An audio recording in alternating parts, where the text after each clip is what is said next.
have to start by pouring it, right? Yes, we can't talk about beer unless we have some. Yeah. So what should we start do you want yours in a glass or do you want a can? As the beer aficionados, what do you suggest? Do you think there's a difference? I'm gonna go can. How many are we tasting? That's also true. There's 3 6-packs here, so. Okay, cheers. Cheers. Yes. Cheers.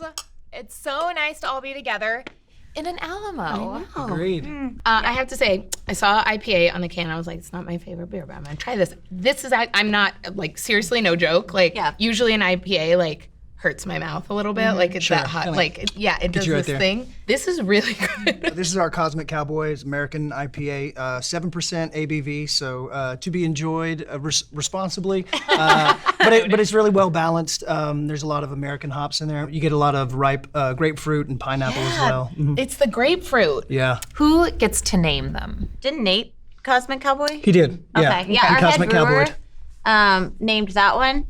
But it's collaborative, and also, like, if you come up with a good name, whether you're like the bartender or the head brewer, or I mean, we all kind of throw our ideas in. Hall & Oates, who was that? That was also Nate, for sure. Although I'm not sure if he still really enjoys that kind of pun. Oh, I got you. So these 3 that we have here, these are like our flagship beers: the Hamilton Pale Ale, the Golden Age, and the Cosmic Cowboy. We always have those. Okay, so family business.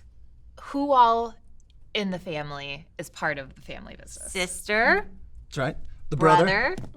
Husband, who you guys know, Jensen Eklz, and Nate Seal. He's like our 4th, a very important component of our brewery. Give us the brief history. Who decided brewery? That's what we want to do. We want to do this as a family. You and Jensen. Yeah, about 7 or 8 years ago. Actually, it might have been closer to 10 Shockingly at enough, this it point. wasn't my idea. We were home brewing, and whenever you home brew, you also have to drink beer. So after about 7 or 8 hours, they kind of start to take effect, and then these random ideas of, what if we did this? Yeah, then all of a sudden, exactly. So This is the business that you form in a drunk about 40 barrels of homebrew later, we decided let's pull the trigger, put a business plan together, and then if you're going to open a brewery anywhere, where better than Austin, Texas, with the craft beer scene that we have here. So I was a little more hesitant at first, just because there was lots of fire, and there you were was worried we were going to tanks. blow up the I house. was when we were tapping into the natural gas line at the house, she's just like, whoa, wait hold on a minute. second. And, don't burn Jensen, because he has to, Not as First and foremost, Jensen and the house, in that order. You guys have the brewery that people can visit in Dripping. Yep. When did that open? That was January 10th of 2018, and we the 2 were of us not bartending. prepared. Very cool. Not prepared. We did kind of a very last minute notice on social media saying, hey, we're kind of doing a soft opening, maybe 48 hours before we opened, because we didn't want to get overwhelmed. We were just going to try and stress test the system. We had 1,000 people show up. The line was from the front door all the way down to Hamilton Pool Road. It was 4 across, 250 deep, and there were 5 of us, and we had 2 little iPad point-of-sale systems, and 30 minutes in, one of them went down. Yeah. And everybody just deer in the headlights behind the bar. Dino's like, cash bar! Okay, everybody that's got cash. Who's got cash? Nobody.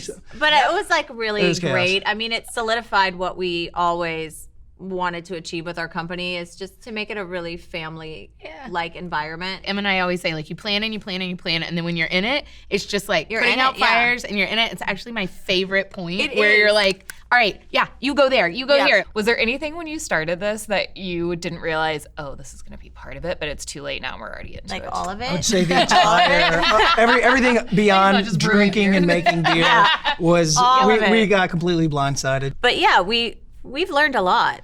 We've learned a lot. I think kind of like what you were alluding to, the devil's in the details as far as how the business is run, and just doing all the research and the due diligence on, all right, well, we want to start self-distributing. What's that going to entail? Or how do you establish a relationship with a large-scale retailer? When you said you're self-distributing, the fact that you're in HEB and Central Market as a self-distributor, that's got to be a huge deal. We love this city, and we're so blessed with all of our vendors, because they really have an appreciation for our beer. And so we've been really lucky, and just with the vendors that we have in Austin. I think the thing we love about Austin so much is the community, and whether it's a restaurant or bar or festival or venue, there's such a support system in Austin to support other smaller businesses.